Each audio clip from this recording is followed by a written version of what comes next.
barumsa kooti yaamni baay'atte namaa kan nama gooti eega waliin jiruu si jibbisiise eega jaalala jibbarra sitti addeesse ani sirraa hafe garaa kiyya jabeesse yaadaf kakoo gaabudha lamaa gaabbiin keesse buloo manuma jaalala keenya summii addaa waatti goote waan barbaadu bagasii duute waan abduu kee abbaa horii argannaan nama biraa natti taate sunsuma geeddaruun ittoo mi'eessu yoo si galee sitti bakkeessa siin taphata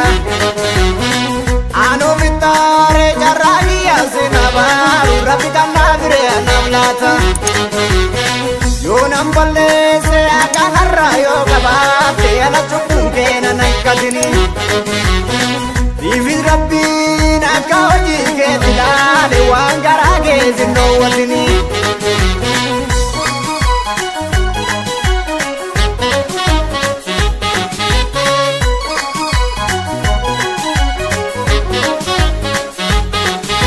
wadaa kiyya gattee nama biraa harka galtee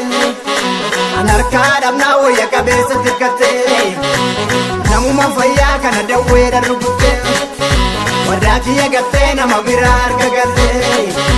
an harkaa dhabnaa wayya qabeessa tirkattee namuma fayyaa kana dawweedha rukuttee ishuruu baay'atee ishuruu baay'atee ishuruu sitti baay'atee Nagalee ara nagalee dura ijoollee ta'eetani malee ishuruu baay'atee ishuruu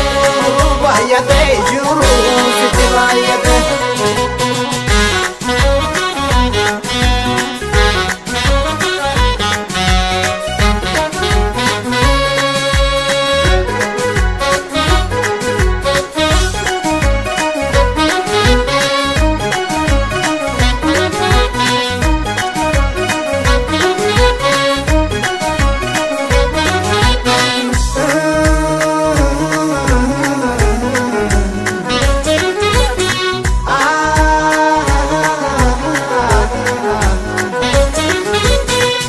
Ifangate carraa barumsa kooti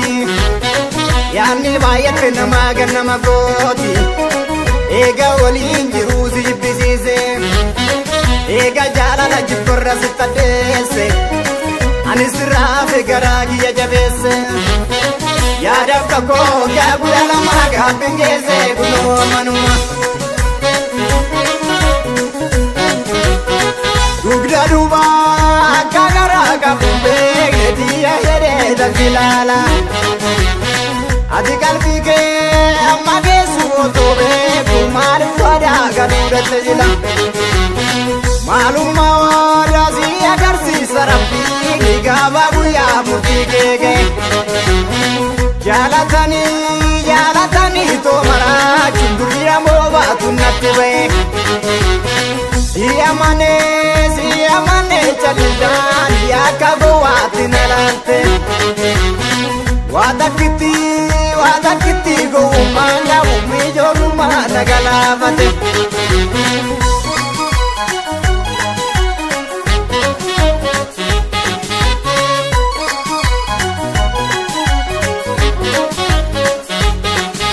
wadaa kiyya gattee nama biraa harka galtee an harkaa dhabnaa wayya qabeessa tirkattee namuma fayyaa kana dawweedha rukuttee wadaa kiyya gattee nama biraa harka galtee an harkaa dhabnaa wayya qabeessa tirkattee namuma fayyaa kana dawweedha rukuttee ishuruu baay'atee ishuruu sitti baay'atee Nagalee dura ijoollee